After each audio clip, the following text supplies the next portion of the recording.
یعنی سب ایسے رولز بنائے جا رہے ہیں جس سے وقف بورڈ کا نقصان کرانا چاہتے ہیں. اسی لیے ہم کو اپنے احتجاج کو کامیاب کرنا ہے.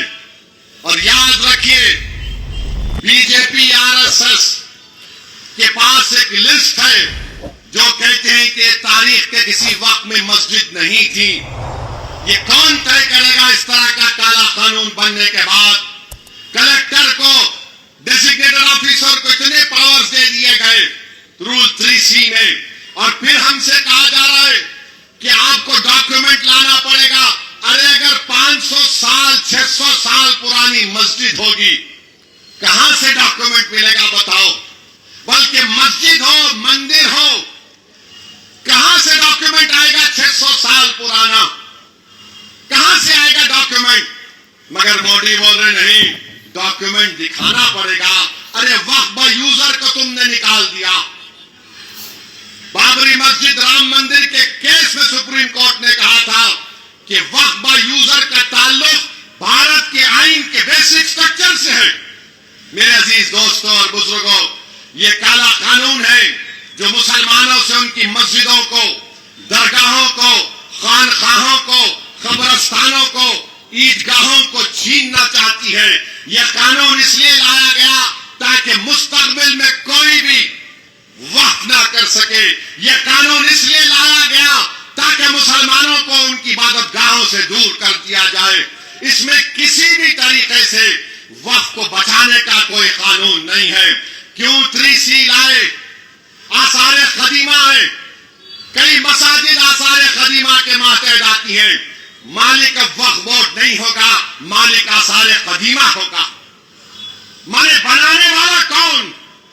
اور آثار قدیمہ کے نام پر ایسائی اس کا مالک بن جائے گا.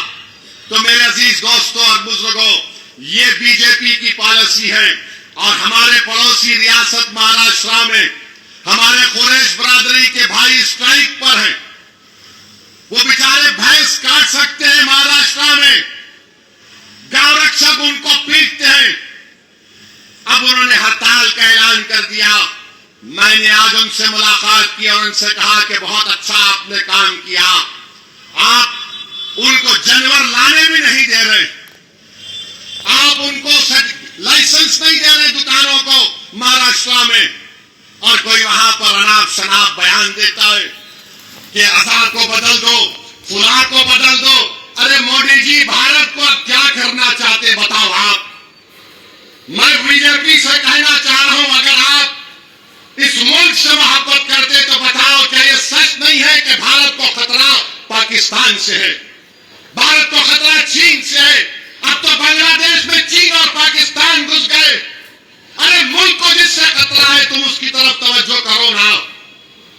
تم ملک کے اندر یہ کیا کر رہے ہو؟ چین ہر طرف سے بھارت کو گھیر رہا ہے.